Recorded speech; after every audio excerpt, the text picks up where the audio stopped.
Time now to talk business. And for that, we say good morning to our business editor, Mike Eppel. Hey, Mike, nice to see you. Hello. How are you? I'm doing very well, thanks. Let's dive right into this. Ottawa announcing some more support, this time for Canadian companies. What does this look like? Well, this is more targeted toward medium and large size businesses, Sarah, because up until now, the feds had really been talking about, keeping Canadian employees on small business payrolls and to some extent, some of the larger companies as well, just kind of keep the economy moving. Well, what some companies have experienced is that because their cash flow is completely dried up because of the pandemic shutdown, they can't get any financing from the typical lenders, whether that's the big banks or what have you. So the feds have opened up the spigot a little bit here to allow for some lending to companies that are struggling to get credit.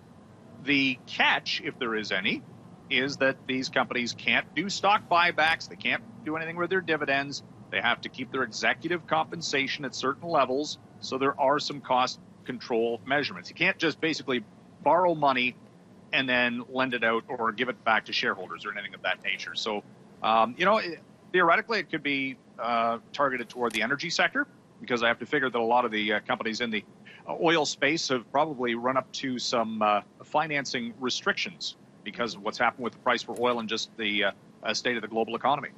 Now, you mentioned that the markets opened, but with caution. Why did you say that? Well, last week, the TSX was up 5 days in a row. And you go, wait a second. Friday, we saw the worst ever monthly jobs report with almost 2 million Canadians unemployed in a single month. And the estimates are that that's actually underrepresenting the number of Canadians unemployed. The U.S. was north of 20 million in a single month. And yet, on Friday, the TSX was up 132 points and the Dow surged 455 points. And you say, wait a sec, how does that work? Okay, so the theory, if there is one, is that after the pandemic passes, consumers are going to go out and spend like they have never spent before. Or not, because a lot of people are, unemployed long term. Maybe there will be some pent-up demand, but how extensive will that be? Will people change their habits?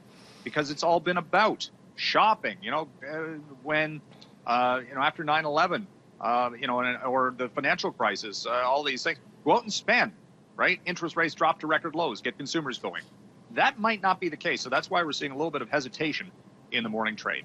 Well, I certainly have changed my ways. I'm cooking far more. I've hardly been shopping, and I'm not really sure that I'm going to return to my old lifestyle, not only because I don't really have the cash, but also because I don't miss it.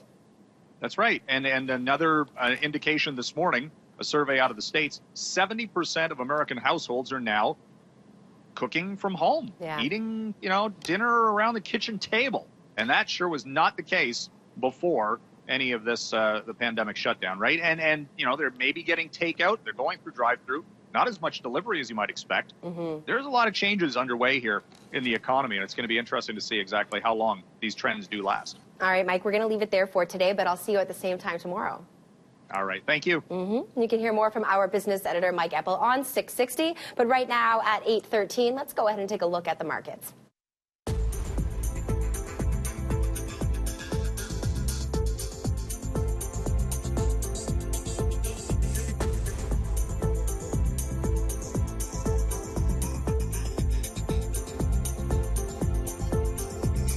This portion of BT is brought to you by 660 News, Calgary's breaking news, weather, and traffic station.